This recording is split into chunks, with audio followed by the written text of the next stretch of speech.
મિત્રો, જ્યારે કચ્છની વાત આવે ત્યારે સૌને એક જ નામ યાદ આવે, જેસલ જાડેજા, જેમને કચ્છની ધરતીનો કાળો નાગ કહેવાય છે. જેસલ જાડેજાની તો આખા કચ્છમાં હાક હતી. લોકો જેસલના નામથી કાપતા હતા. એવું કહેવાતું કે કચ્છની ધરતીનો કાળો નાગ એટલે જેસલ જાડેજા. પણ એકવાર પોતાની બાપીના કડવા વેણે આ જાડેજાના અભિમાનને તહેશ નહેશ કરી દીધો હતો.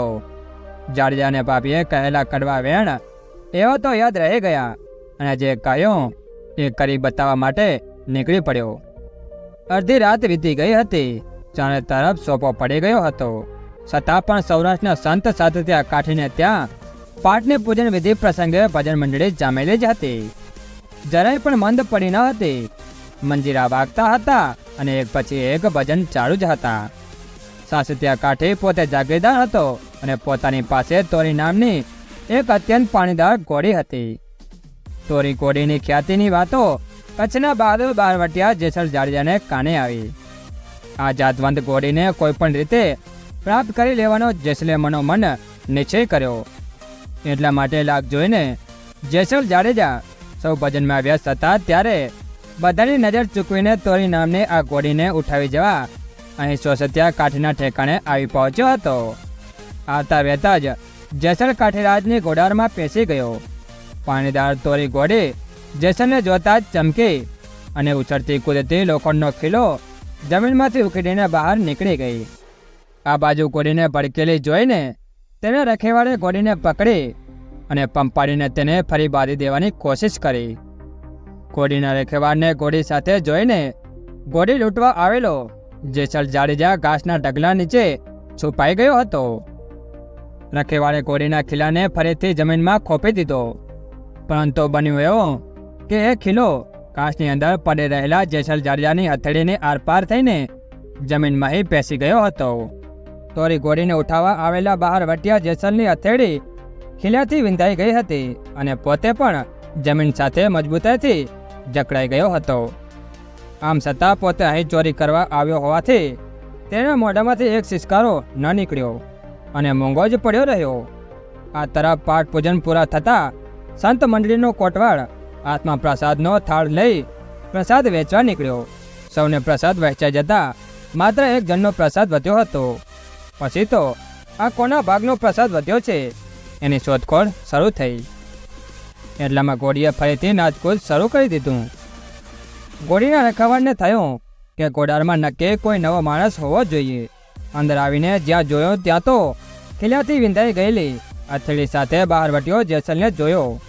લોહી નીતરતા જેસલના હાથ જોઈને રખેવાળના મોઢામાંથી રાડ ફાટી ગઈ. જેસલ ખીલો હાથમાંથી કાઢવાનો મરણીય પ્રયત્ન કરતો હતો. એ જોઈને ઘોડીના રખેવાળે જેસલને મદદ કરી. ખીલો કાઢી આપ્યો અને તેને કાઠીરાજ પાસે લઈ ગયો. અથડી સોસરો ખીલો જતો રહ્યો હોવા છતાં પણ ઉકારો ન કરવા જેવી વીરતા બદલ જેસલ જાડેજાને કાઠીરાજે પહેલાં તો ખૂબ બિરદાવ્યો. પછી તો એનું નામ ઠામ પૂછ્યું. જેસલ જાડેજાએ કહ્યું કે હું તો કચ્છ ધરાનો બારવટિયો છું અને તમારી તોરીને ઉઠાવી જવા આવ્યો છું. કાઠીરાજે કહ્યું તે એક તોરી રાણી માટે આટલી તકલીફ ઉઠાવી? જેસલ તો જા, આથી જ તોરી તારી. એમ કહીને સાસત્યા કાઠીએ પોતાની તોરને જેસલના હવાલે કરી દીધી. જેસલે કાઠીરાજની ગેરસમજ દૂર કરતા કહ્યું, હું તો તમારી તોરી ઘોડીની વાત કરતો હતો. એટલે સાસત્યા કાઠીએ કહ્યું કે એમ તો ઘોડી પણ તમારી, ખુશીથી લઈ જાઓ. જેસલ જાડેજાને આમ એક જ રાતમાં તોરી ઘોડી અને તોરલ રાણી મળી ગઈ. તોરલને સાથે લઈને જેસલ કચ્છ તરફ ચાલ્યો. ત્યારે સૌરાષ્ટ્ર અને કચ્છ વચ્ચે દરિયા માર્ગ આવતો હોવાથી જેસલ તોરણ વાહનમાં બેઠા બરાબર મધ દરિયે એકાએક વાદળી ચડી આવી. ભયંકર સુસવાટો સાથે પવન ફૂંકાવા માંડ્યો. દરિયામાં તોફાન આવ્યું. ડુંગર જેવા મોજા ઉછળવા લાગ્યા. વાહન ડોલામડોલ થવા લાગ્યું.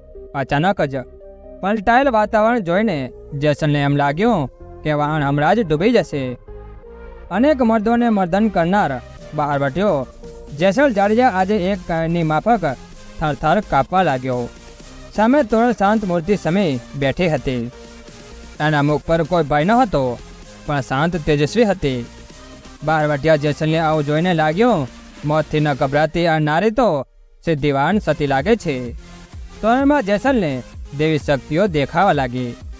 બહારવટિયા જેસલનું બધું અભિમાન ઓગળી ગયું અને તે તોરણ સતીના ચરણમાં ટળી પડ્યો. જેસલે આ તોફાનમાંથી બચવા માટે તોરણને વિનંતી કરવા લાગ્યો.